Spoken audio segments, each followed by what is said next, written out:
स्वागत है मेरे प्यारे मित्रों, जिन्होंने अभी तक इस कहानी का पिछला भाग नहीं देखा, पहले जल्दी से देख लो। और अभी हम और देरी ना करते हुए जल्दी से इस कहानी को आगे बढ़ाते हैं।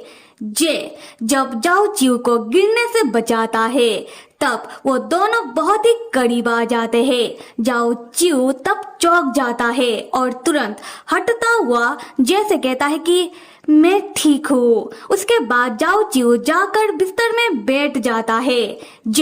तब जाओ चिऊ के पास आकर उसके सर में तौलिया रखता हुआ कहता है कि पहले अपने बालों को सुखा लो। जाओ चिऊ तब मुस्कुराते हुए जे को बताता है कि तुम और ह्यू इतना एक जैसे कैसे हो सकते हो सकता है कि ह्यू भी जाओ चिऊ का बिल्कुल इस तरीके से ही ध्यान रखता था। खैर, उसके बाद जाओ चिऊ अपने सर के ऊपर से तौलिए को हटाता है और अपना सर सुखाने के लिए दाएं बाएं करके घुमाने लगता है, जिससे जाओ चिऊ की बालों का सारा पानी जाकर गिरता है जे के मुंह में। एंड जे लाइक, अरे तौलिए से सुखाना चाहिए था ना। उसके बाद हम देखते हैं कि रात के लगभग 10:30 बज चुके हैं। जाओ चिऊ बिस्तर के एक कोने में सो चुका है और अपार्टमेंट की सारी लाइट को ऑफ करने के बाद वो भी कमरे के अंदर आकर जाओ चिऊ के बगल में यानी कि बिस्तर के दूसरे कोने में सोने लगता है।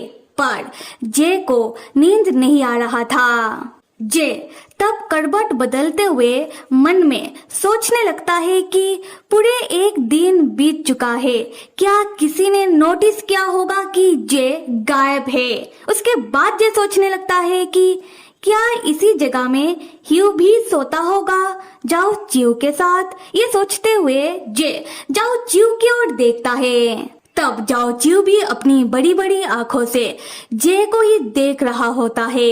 हाँ, जाओ चिऊ देख नहीं सकता, पर उसकी आंखें तब खुली होती है और जे को ही घूर रही होती है। और ये देखकर जे डर जाता है। जे जाओ चिऊ से पूछने लगता है कि जाओ चिऊ, क्या तुम सो रहे हो या फिर जाग रहे हो। जाओ चिऊ जवाब देता है कि नहीं, मैं जाग रहा हूँ, क्या तुम भी जाग रहे हो।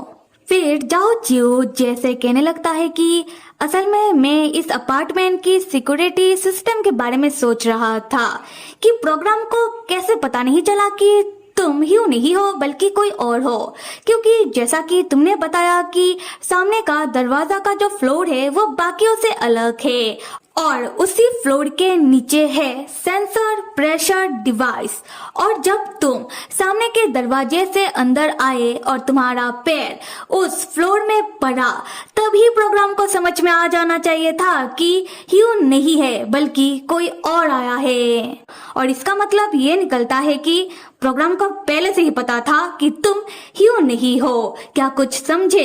देखो जे, मुझे नहीं पता कि ह्यू के साथ क्या हुआ है, पर मैं इतना जरूर बता सकता हूँ कि ह्यू ने तुम्हें बेवकूफ बनाया है।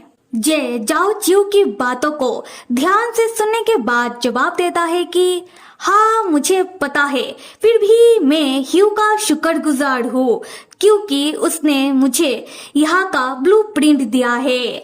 तब जाओ चिऊ किसी तरह अपना हाथ जे के कंधों में रखता हुआ कहता है कि ह्यू बहुत ही स्वार्थी बंदा है। तुम उसे लेकर इतना मत सोचो और उसके लिए इतना शुक्रगुजार होने की भी कोई जरूरत नहीं है। तब जाओ चिऊ को बताने लगता है कि माना कि जे और ह्यू दोनों भाई है, फिर भी दोनों के बीच उतना भी अच्छा रिश्ता नहीं है। जाओ चिऊ तब जैसे पूछने लगता है कि तुम मेरा बस एक सवाल का जवाब दे दो, क्या ह्यू वापस आएगा। ये सुनकर खामोश हो जाता है। फिर जाओ चिऊ को ना में जवाब देता है, यानी कि ह्यू अब वापस नहीं आएगा। खैर, यहाँ से होता है सीन शिफ्ट और दिखाया जा रहा है कि सुबह के 7 बज चुके हैं और जाओ चिऊ रसोई में सब्जियां काट रहा होता है और दूसरी तरफ जे जो नींद से जागता है और चौंकता हुआ बिस्तर में उठकर बैठ जाता है और अपने मन में कहने लगता है कि जे कैसे अपने भाई के बिस्तर में एक ऐसा आदमी जिससे वो बस अभी अभी मिला, जो बेचारा देख भी नहीं सकता, उसके बगल में सो गया। उसके बाद जे जाओ चिऊ को ढूंढता हुआ रसोई में आता है और दरवाजे के सामने खड़ा होकर अपना गला झाड़ने लगता है। आवाज सुनकर जाओ चिऊ मुस्कुराते हुए पूछता है कि जे तुम उठ गए, क्या तुम सैंडविच खाओगे? एक काम करो जे, फ्रिज में कुछ ब्रेड रखा हुआ है और तुम इसे टोस्टर से टोस्ट कर दो, समझ गए?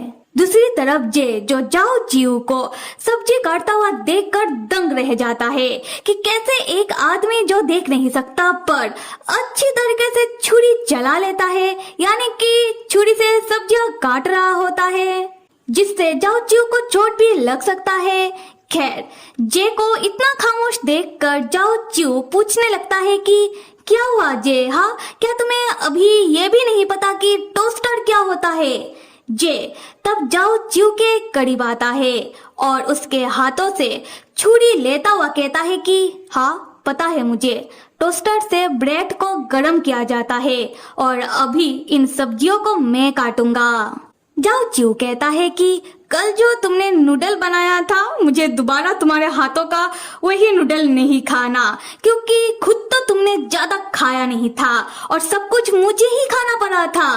तो फिर मुझे पता चल गया खाना बनाना तो आता नहीं। जे छुरी से सब्जियों को काटता हुआ कहता है कि पर मुझे सैंडविच बनाना आता है।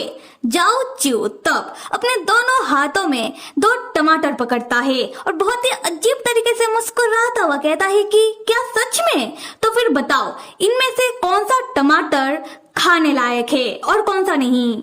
जे बताता है जो बाल वाला है वो खाने लायक है और जो दाल वाला है वो नहीं। ये सुनकर जाओ चिऊ कहता है कि जे तुमने जो टमाटर चूज किया है असल में वो खाने लायक नहीं है, क्योंकि वो अंदर से सड़ चुका है। एक काम करो, तुम ही इसे खा जाओ और मेरे सैंडविच पर टमाटर मत डालना। उसके बाद हम देखते हैं कि जे आखिरकार अच्छा खासा सैंडविच बना ही लेता है और जाओ चिऊ के कहने पर जाओ चिऊ की सैंडविच में टमाटर नहीं डालता पर अपने वाले में डालता है, क्योंकि जाओ चिऊ पहले ही बता चुका है कि कौन सा टमाटर खाया जा सकता है।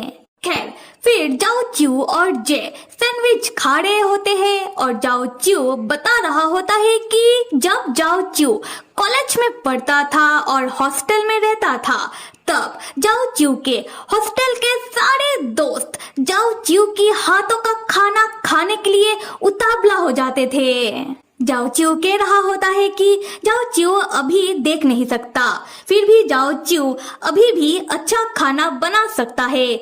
जाओ चिऊ जे की तरह नहीं है जिसको खाना बनाना नहीं आता।